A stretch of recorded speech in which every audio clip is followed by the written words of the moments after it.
Okay, so here we have Lords of Power Merman. You see, it says LOP on there. They made a little Lords of Power logo, and I guess it's supposed to be like what a Lords of Power logo might have looked like in the 1980s. But you notice the power sword that's on there is actually the Filmation power sword, not the one from the toy or the Alcala power sword from the mini comics. So I don't know. I don't know if it really would have looked like that or not. But for those of you who don't know, the Masters of the Universe toy line was originally going to be called Lords of Power, and I'm trying to get adjusted a little better there. Uh, Basically, at the last minute, one of the Mattel executives decided that Lords of Power sounded too religious, so insisted that the name be changed to Masters of the Universe, which sounds a lot less religious. And if you watch, you can find it on YouTube. There was a special called like "Deception of a Generation," where these two idiots are talking about how like He-Man toys and Smurfs and stuff like that are satanic. You can tell that that didn't help because they claimed that they'd seen a little boy running around the parking lot saying that He-Man was the master of the universe and chanting He-Man is more powerful than Jesus, which, I kind of doubt unless that kid was just trolling people, which is possible. It just sounds like such a stupid story. The, those guys were a couple of clowns. They didn't know anything like about what they were talking about. Like they were talking about how like these things were evil because they showed all these characters doing black magic, and I'm like, yeah, those are the bad guys. You're not supposed to want to be like they're the bad guys. Like what's the bad guy supposed to do? I'm going to run a soup kitchen for my local church. Then that will destroy He-Man. No, they're not going to do that. So of course they're going to do bad stuff. Anyway, it's dumb. I don't want to talk about that anymore. I want to talk about the action figure that I'm here to talk about.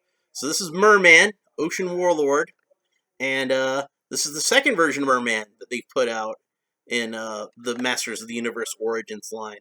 So Mer-Man has gotten a variant figure before uh, characters like Beastman or Man at Arms or anything like that. Technically, those had Beastman and Man at Arms had uh, duplicates in the convention exclusive that this Mer-Man was also originally released in. But Mer-Man was the first to make it to retail. So good on you, Mer-Man. I'm proud of you. You done well. So I got here to compare to this Mer-Man figure. I have my Masters of the Universe Classics Mer-Man, which you can see I don't actually have the green version of the Classics Mer-Man, but I have this blue version that was in a Toys R Us 2-pack with Aquaman as part of their DC Universe crossover. And of course, I have the Origins Mer-Man that's based off of the vintage figure, and you can see there's quite a bit of difference because this one was based on the prototype version of Mer-Man, which is also the one that the cross-cell artwork was based off of. So when I was a kid and I saw Mer-Man on the back of the package and I thought he looked really cool, this was the figure that I was looking at. And this was the figure that when I found him at the store, I was actually able to buy. So I was a little disappointed that that Mer-Man did not look like the one on the package. I still liked the original Mer-Man, but I wanted the figure that was on the back. And you can see they've got new cross-cell artwork to represent this version of Mer-Man. So I don't know if that means that the vintage toy version of Mer-Man has ended his production run, and that this one will be the Mer-Man they use going forward, or maybe they'll release them both at various points. But let's go ahead and open them up because I'm really excited about this. And I've talked about a bunch of nonsense leading up to it, and you're probably like, I thought this was an unboxing episode. When is he going to unbox the figure? He just keeps talking about dopey televangelists from the 80s. But you can watch those on YouTube if you want to. It is pretty funny. Alright, so this mini comic is entitled Sucker Punch. So in this story, Fisto, uh, his stepfather accidentally shoots Fisto's sister, and he winds up getting sent to an insane asylum. And in his way of coping with the trauma of the whole thing, he goes into this fantasy world, and his stepfather arranges for him to get uh, lobotomized so that he can't testify against his stepfather in the crime. And then John Hamm comes out to do lobotomization, but Fisto, to deal with this in his mind, starts to hallucinate about being a prostitute and really good at dancing, and then that Fisto that's the prostitute starts to hallucinate about killing zombie Nazis. Oh, wait a minute, that's the movie Sucker Punch. I'm sorry, I got confused. So everybody's like, this guy's supposed to be talking about action figures, and he's talking about televangelist and Zack Snyder movies.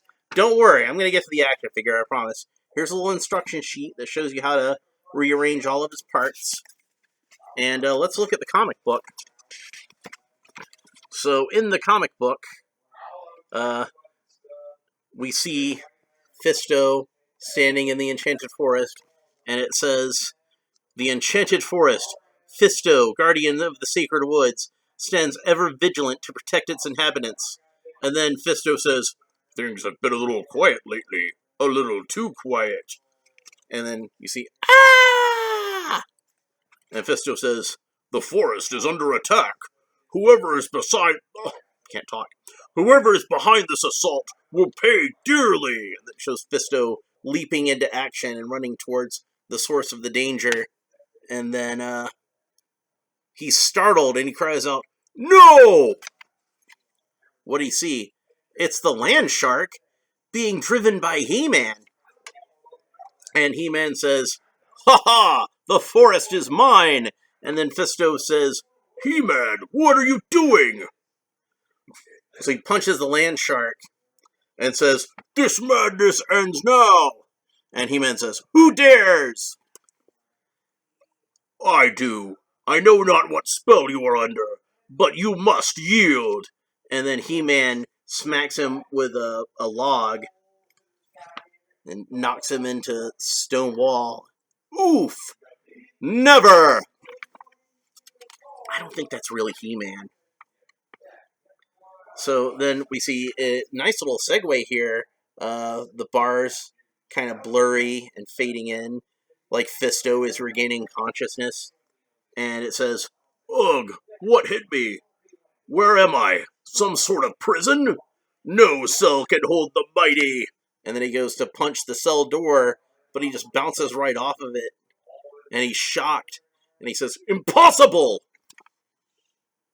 And then He-Man says, "Smash the door all you want, but the protection spell is impenetrable, even for you, Fisto." And then Fisto says, "He-Man, what have you done? The Enchanted Forest! Stay down, you dog!"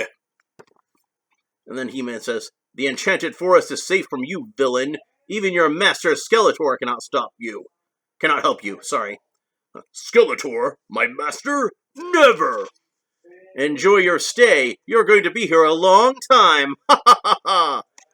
"None of this makes any sense. He-Man would never be so cruel." So, He-Man is still laughing. "Long time. Ha ha ha ha. Long time. Ha ha ha ha." "Wait a minute. That voice. Very well, He-Man. I submit. Turn around and take my hand." Oh, he takes that hand. Smack! Fisto just lays the smack down entirely. He punches the Caucasian off of He-Man's face. It's not really He-Man at all. It's Faker. And it says, "Your tricks are over, Faker. Return to my forest at your own peril." So Faker's just sitting there smoking and buzzing. And then we're back at Snake Mountain. And it says, I think that's Mer-Man talking. "So, you lost against that idiotic Fisto? Pathetic!" And then it shows Mer-Man and Evelyn talking here. And Evelyn says, "Mistakes were made, yes, but victory was within my grasp." "Ah, weak excuses." And then Skeletor shows up. Enough, fools! You may have failed! Uh-oh. But we shall not! So he's got like an entire room full of fakers. So I guess Faker is an army builder now. I guess you could build as many Fakers as you wanted to. But I prefer to think of Faker as being a unique character. But whatever. It was still a fun comic. I really enjoyed reading it. The funny thing is that I think this is the first one of these that He-Man wasn't actually in. I mean, technically, you had a character that was, supposed to be He-Man, but it turned out it was actually not He-Man. It was Faker in disguise. So yeah, Fisto's probably a cool enough character that he could carry his own comic book like that, I think people would be happy to see Fisto, regardless as to whether He-Man showed up or not. So let's go ahead and get the handy-dandy X-Acto knife and cut these rubber bands and get Mer-Man out of his package. And so here's the sword here. Let's see if we can just go ahead and open the sword, and then I can put the knife back. Okay. And I should be able to... It's taped in here rather tightly. Which is why I was hoping I could just cut it at the top, but that doesn't seem to be cooperating with me very much. There we go. Okay. Hopefully now... Shisha! And there is Mer-Man's corn sword. And I can compare with the other classic Mer-Man. And it does appear to be the same mold, but the plastic is different. Because this one is kind of just a plain yellow, whereas this one seems like a little more translucent, and maybe like it has like a slightly metallic look to it. Still not true gold, but a little shinier than the standard one is. And let's see if we can get Mer-Man out of the package. Hopefully I got all the rubber bands cut that are holding him in. He just had one, thankfully, just one rubber band that was holding him at the arms. So we can go ahead and pull that off. Put that little trash bag down there. And here is Mer-Man. And he's pretty cool looking. And he's got the head that looks more like the vintage cross-cell artwork. And the armor that looks more like the vintage cross-cell artwork. It does fasten in the back. And he actually has, the belt is separate. And it fastens in the belt, or the belt fastens in the back the same way as Skeletor's loincloth. Now you'll notice he's wearing smooth trunks and not the furry shorts like the original Mer-Man had. Now, the way the character was designed was he used to have scaly trunks, and in the convention exclusive one, which I didn't buy because I'm not rich, that one actually had like the scales painted onto it. But they didn't go the extra mile with this one that they sold at retail. It's just plain trunks. But I think I might be able to paint them on there. And the colors look like they match up with the other Origins Mer-Man pretty well, at least as far as like the body, the color green they use. Excuse me while I turn on this lamp. I just want to compare. It matches up pretty well. I don't think it's exactly the same. I think that let me get this lamp off again. And maybe you can see a little better on your computer monitor. Hopefully it's coming through the camera. I think that the Lords of Power one is just ever so slightly darker and ever so slightly more blue. But it's a very similar color. I think you could mix and match the parts, and it would not be that noticeable. Now, his hands, it looks like they actually reused the He-Man hands as opposed to the Skeletor hands. So he has like a completely open hand. And I'm guessing that was to more match the way that his hand was posed on the original cross-cell artwork. But I don't know if he can hold his sword in this hand as well as the other one can because of that. You can still kind of clip it on there, but it doesn't have those claws to really grip at it. Let's see how well he can hold it in this hand.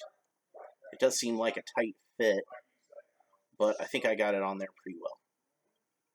So there we go with that.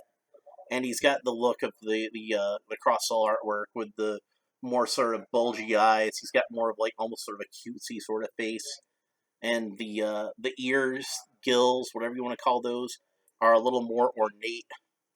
And you can see how they replicated that in the Classics figure. Let's compare them side by side. And I was almost wondering if they were the same mold, which they might be based on the same sculpt. The sculpt does look very similar, but I think that there's a little more detail to the sculpt on the Classics head. I don't think it's the sort of thing where they just took the Classics head and fitted it onto an Origins body. It's very similar, but it's different in a lot of ways. Like if you look at the way that the back of the head is shaped there, very similar, but not 100% exact. So they might have made some modifications to it, but I don't think it's exactly the same one. So I wonder if the Four Horsemen sculpted this one too, or if it was somebody in-house at Mattel. Now, he has unique forearms and unique lower legs, so he has the boots that are more based on the original design, that are more unique boots rather than just recycling Skeletor's boots again and Skeletor's forearms again. So that's pretty neat. Unlike the Classics figure, where the whole armor just kind of clips around this unique neck piece that's glued onto the body of the figure. Let me remove that so you can see what I'm talking about. I think I might have to take his head off first. But you can see how like it's got this neck piece on here, and it kind of clips around this neck piece. But they did not do that with this Mer-Man. This Mer-Man does not have that gilled neck piece. He just has the head that pops straight onto the body, and then this attaches on much as, standard sort of Masters of the Universe armor, the same way that He-Man and Skeletor and Man-at-Arms do, but it also has this part in the back, which is kind of similar to how Beastman's armor works. So I kind of thought at first maybe this part would just loop around the back of the neck, and then it would fasten down here at the bottom, the same way as Beastman. That was what I guessed looking at the pictures online. But no, it actually does fasten in the back like the He-Man style armor, and then also has this on there. So that's kind of nice. Let's see how well the sword will fit in the back here, and it fits in there just fine. It is a little bit lower than how they did it on this Mer-Man, but it still fits on there just fine. So I really like this Mer-Man figure. I'm very happy with it. I'm glad to have this as part of my collection. Like I said, I really liked the original design of Mer-Man from the first time I saw it on the back of the 8 backs that I owned of He-Man and such. And I always wanted to have that Mer-Man.